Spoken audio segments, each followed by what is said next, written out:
Here's 37 tips I've learned in 99 Nights in the Forest. These will help you easily reach day 500 and beyond. So sit back, relax, and let's jump right in. Remember, these aren't in any particular order. Let's go.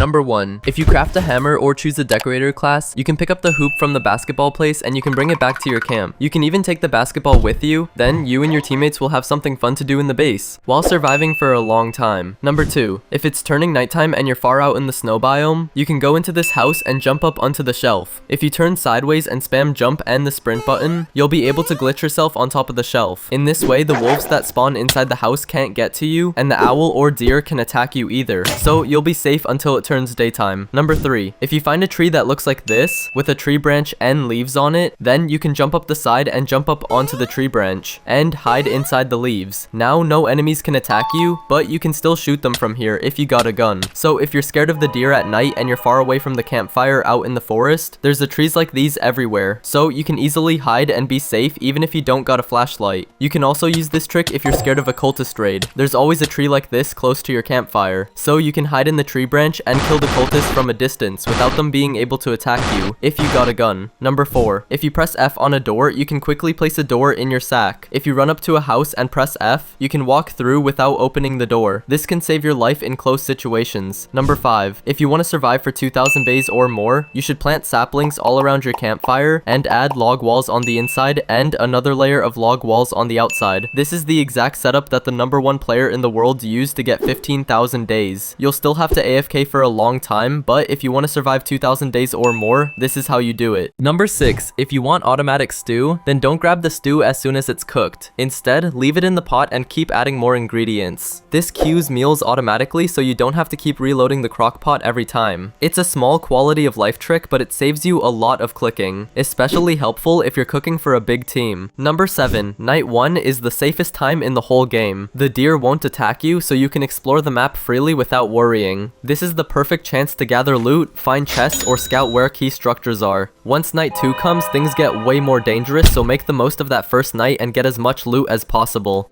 Number 8. If you find extra gear you already have, instead of leaving it, you should take it back to your campfire and then you can give it to one of your teammates. They will be very happy for the gift, and in that way your teamwork will be way better. It's also just nice to be a good teammate, so be nice to your friends. Number 9. Flying with culprists is one of the funniest glitches in the game. If you put them in your bag and drop them rapidly, you can literally float upward into the sky. It takes a bit of practice to get the timing right, but once you do, you can reach rooftops or cliffs that you normally can't. Players even use it to sneak into dungeons through small openings.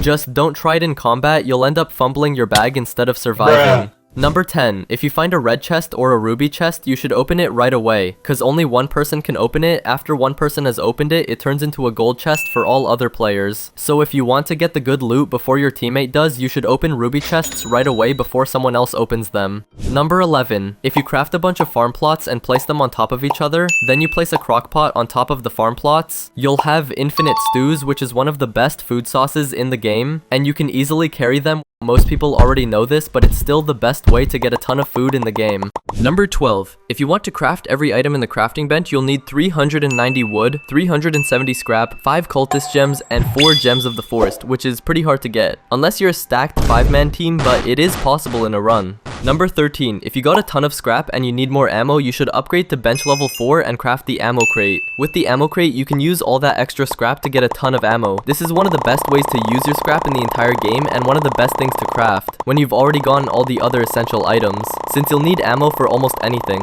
Number 14. If you don't have enough diamonds for new classes, you should grind on weekends when there's a 2x diamond boost. Speedrunning the stronghold gives you 10 diamonds in about 20 minutes. Then you can reset the game and run it again. This way you only fight the easier level 1 stronghold over and over instead of waiting for harder ones. Number 15. To get diamonds, you can also participate in giveaways. It's often faster than grinding for diamonds yourself. If you join my Discord in the description, I got a giveaway running right now for subscribers. You can also find teammates to play with or play with me in future videos. Number 16, if you only got an axe, you should skip the big trees until you get a chainsaw. With the chainsaw, cutting big trees is way easier and you don't have to keep clicking. You can just hold down the mouse and get a tons of wood fast. This is the fastest way to get wood in the game right now.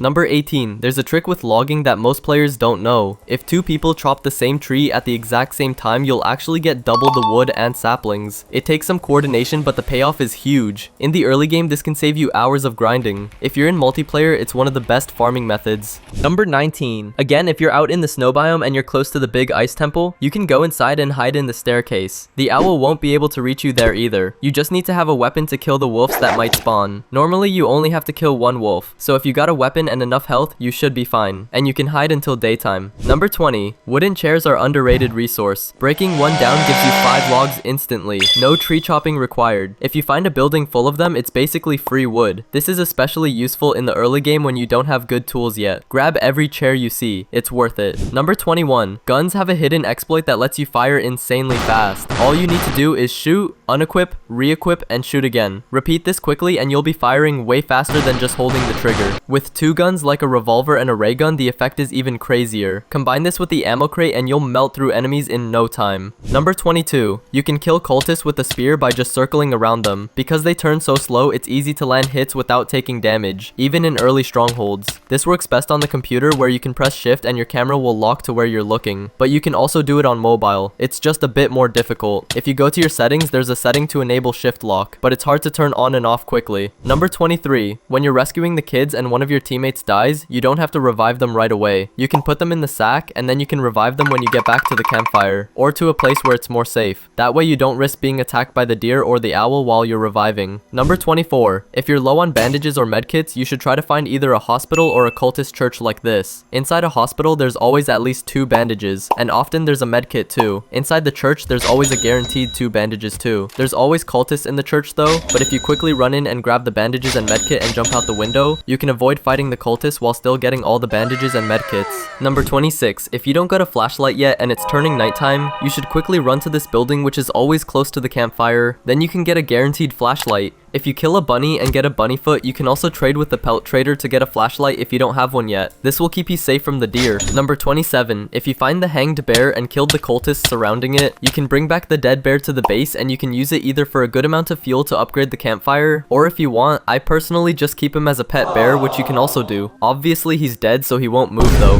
Number 28, if there's more classes you want to buy but you can't afford them yet, make sure you've collected all your badges. They give you a ton of diamonds. You'll get 42 diamonds from just surviving from day 0 to day 100 for the first time by getting 4 diamonds for each 10 days you survive. You should also try to complete the limited time event badges. They give 5 diamonds each and also give a special limited time reward, like a limited furniture or the blue fire cosmetic. Number 29, to save on your flashlight, you shouldn't keep it on at all times through the night. Instead, just leave it turned off while you're running around at night. If you then hear the deer or the owl, you can just turn around and turn it on, and they'll be stunned for a couple of seconds. If you just run and turn around and flash them every couple of seconds, you'll be able to get away from them easily and get back to the campfire for safety. Number 31, if you use the gambler class at level 2 or 3, when you open gold chests, you have a 60% chance of it turning into a ruby chest, which is insanely rare normally. So you can easily get insane loot like the tactical shotgun, the kunai throwing knives, thorn armor, or the chainsaw. This class only costs 55 gems and is one of the best early game classes right now. It also gives you a random item when you spawn in, like a flashlight or a good sack. Number 32, after you've crafted the beds and placed them down, you can remove them with the hammer, and you'll still get the day going up with the same multiplier. This can save you a ton of space if you want to build an insane base. You can just remove them so you got more space and it won't affect how many days you get. Number 33, if you're having difficulty with cultist raids, you can just build a lightning rod. If you place it down, then you just climb the lightning rod whenever you get attacked by a cultist, and the cultists won't attack you at all, and you can easily kill them. That makes it easy to defeat cultist raids. Number 34, if someone in your team has the blacksmith class at level 3, you should always drop the scrap to them and let them put the scrap in the grinder. If they put it in the grinder, you have a chance to get extra scrap from the scrap you put in. This makes the blacksmith class really good. On top of that, you also get discounts on 2 random crafting recipes in every game, so you can get something like shelves for a price of only 1 scrap. So if you got the gems for it, the blacksmith class is really good for getting scrap and upgrades fast. Number 35. If you want to kill a bear and you don't got a weapon yet, just place 4 bear traps next to each other like this and lead the bear over to you. It will instant kill the bear. You can use bear traps on other enemies as well. They're really good for rescuing the children if you don't got a gun yet. It's one of the best items in the game, and it only costs 3 scraps. You can reuse them to get multiple kills as well. Number 36. If you find the cultist sacrifice place, you can take the corpses of the dead wolves and put them in your sack. Then you can bring them back to the campfire and use them as fuel. This is both a really good revenge on all the evil the wolves have done to you, but it's also one of the fastest ways to level up the campfire early game. Number 37. If you join my Discord in the description, you can be in a future video, or help me out with a tip you found yourself. If you like this video, you should go check out my other video I made like this. You can find it on my channel. See ya!